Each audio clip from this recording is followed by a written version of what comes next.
In 476 AD, the world witnessed the collapse of one of the greatest empires in history, the Roman Empire.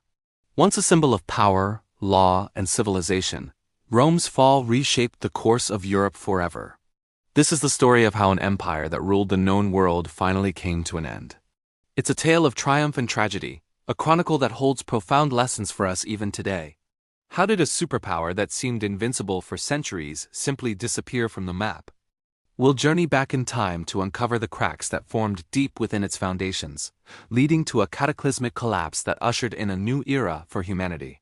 For centuries, Rome had been an unstoppable force, expanding its dominion across Europe, North Africa, and the Middle East. Its legendary legions marched across continents, bringing vast territories under the eagle's standard. The saying, "all roads lead to Rome," was literally true. An incredible network of roads connected the empire, facilitating trade, communication, and military movement. Magnificent aqueducts, marvels of engineering, supplied cities with fresh water, allowing them to grow into bustling metropolises. Roman law became the backbone of Western legal systems, establishing principles of justice and order that still influence us today. Great leaders like Julius Caesar and the first emperor, Augustus, built an empire that symbolized strength, discipline, and unparalleled organization. Rome was not just a city. It was an idea, a promise of civilization and stability in a chaotic world. At its peak, the Roman Empire was the center of the known world, a beacon of culture, art, and innovation. But even the mightiest empire has its vulnerabilities, and the seeds of its own destruction were being sown even at the height of its power. The golden age of Rome couldn't last forever. As the centuries passed, the empire's leadership began to crumble from the inside. The later years of Rome were plagued by a crippling cycle of weak and ineffective emperors, constant political infighting, and rampant corruption. The glorious succession of the early empire gave way to what historians call the crisis of the 3rd century, a period where emperors were often little more than puppets for powerful generals. The position of emperor became a death sentence. Many were overthrown or assassinated within months of taking power, creating a constant state of turmoil. The Praetorian Guard, once the emperor's loyal bodyguards, frequently sold the throne to the highest bidder. The Senate, the once revered heart of the Roman Republic, lost almost all its authority and influence. Loyalty, once a cornerstone of Roman virtue, became a commodity. Generals and their legions were often more loyal to their own ambitions and whoever paid them more, rather than to the state. This internal chaos paralyzed Rome's ability to govern effectively and respond to the growing threats on its borders. The political system was broken, and the heart of the empire was rotting away. While political chaos reigned in the capital, the empire's economy was spiraling into a terminal decline. The vast military machine and a bloated bureaucracy required enormous sums of money to maintain, leading to crushing taxes on the populace. To cover its expenses, the government began debasing its currency, minting coins with less and less precious metal. This caused runaway inflation, making the money in people's pockets worthless. Life became incredibly difficult for the average person. Farmers, unable to pay the heavy taxes and compete with large slave-run estates, abandoned their lands. This led to food shortages and a decline in agricultural output. Cities, once vibrant centers of commerce, began to empty out as people fled to the countryside seeking subsistence. The gap between the fabulously wealthy elite and the impoverished masses grew into an unbridgeable chasm. Social unrest simmered just beneath the surface, occasionally boiling over into riots and rebellions. The morale of the Roman people, once so proud and confident, plummeted. The dream of Rome, a symbol of prosperity and opportunity, was turning into a nightmare of decay and despair for millions. As Rome weakened internally, its enemies grew bolder.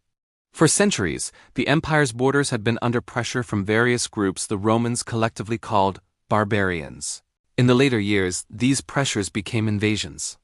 Germanic tribes like the Visigoths, Vandals, and Ostrogoths, themselves pushed westward by the Huns from Central Asia, began to cross the Rhine and Danube rivers in massive numbers. At first, some were allowed to settle within the empire's borders as allies or mercenaries. But these relationships were often unstable. Resentment over mistreatment and broken promises frequently led to violent uprisings. A turning point came in 410 AD, a year that sent shockwaves across the entire Roman world. The Visigoths, led by their king Alaric, marched on Rome itself and sacked the city. For the first time in 800 years, the Eternal City had fallen to a foreign enemy. The psychological impact was devastating. The empire never fully recovered. Over the next few decades, other tribes carved out kingdoms from Roman territory. The Vandals conquered North Africa, Rome's breadbasket, and even sacked Rome again in 455. The final symbolic end came in 476 AD. A Germanic chieftain named Odoacer led a revolt, deposed the last Western Roman emperor, a young boy ironically named Romulus Augustulus, and declared himself king of Italy. He sent the imperial insignia to the Eastern emperor in Constantinople, signaling that the Western Roman Empire was no more. Though the Western Roman Empire fell in 476 AD, its spirit did not die. The legacy of Rome is so vast and deeply embedded in Western civilization that we still live with it every day. Roman law provides the foundation for the legal systems of many modern nations. The Romance languages like Italian, French, Spanish, Portuguese, and Romanian all evolved directly from the Latin spoken by the Romans. The magnificent architecture of Rome, with its arches, domes, and use of concrete, inspired builders for centuries, from the Renaissance to the modern day. Think of the aqueducts, amphitheaters, and basilicas, many of which still stand as testaments to Roman engineering genius. The intricate network of Roman roads provided the blueprint for Europe's transportation system for 1,000 years.